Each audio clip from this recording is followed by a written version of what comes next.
Monkey Island's innovation in Ludonarrative.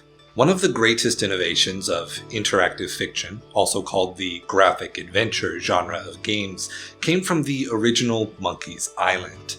If there is one thing that graphic adventure games were known for, it was moon logic.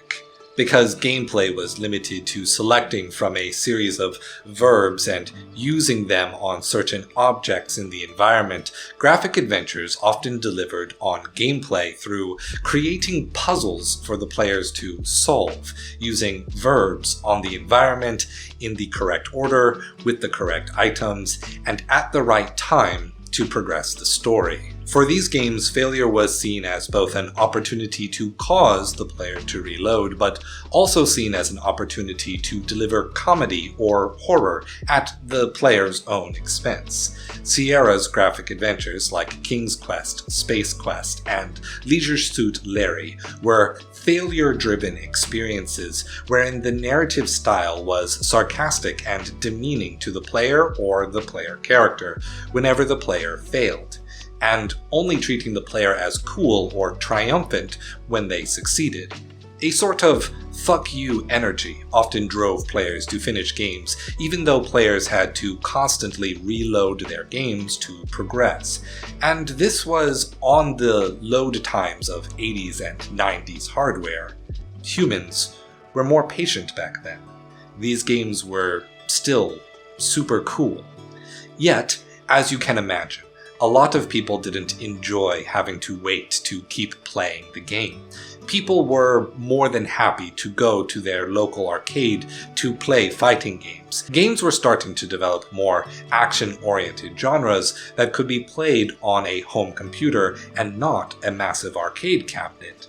In a few short years, 1993's Doom would come out and the industry would begin shifting towards faster and faster gunfights as the central appeal for more than a decade.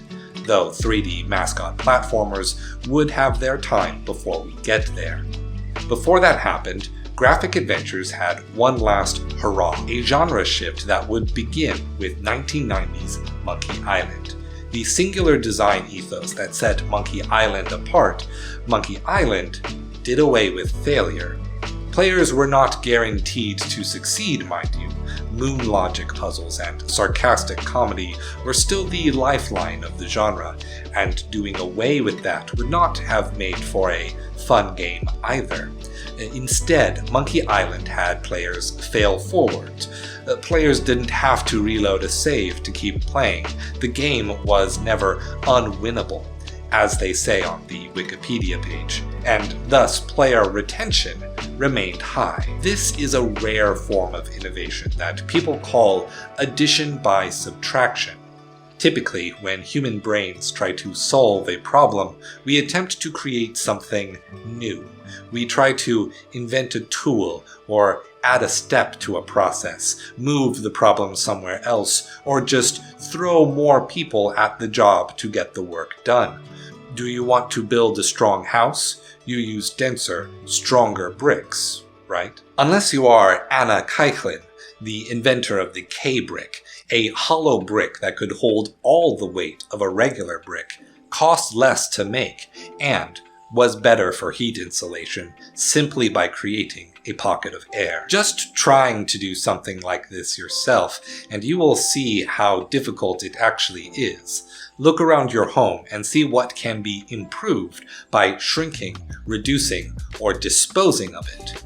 If you struggle with this, then I suggest reading a copy of Subtract, the Untapped Value of Less by Lady Klotz, and trying again. In Monkey Island, omitting death as the fail state kept players playing while prioritizing experimentation with the game genre's inherent contingency to deliver the humor and the story. It denied the arcade connection upheld by most interactive fiction, leading to the fail-forward narrative design of future story-driven games.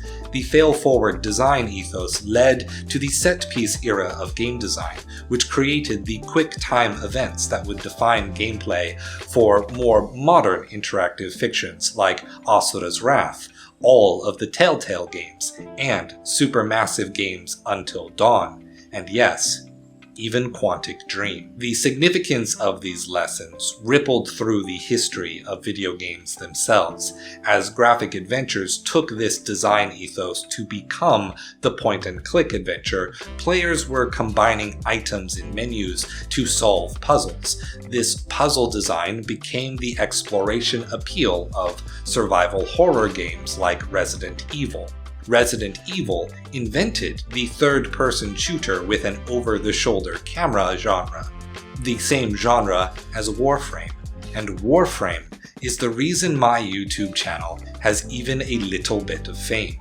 Therefore, Monkey Island is the reason you are here right now. You are here right now because of Monkey Island. Think about that. And stay true.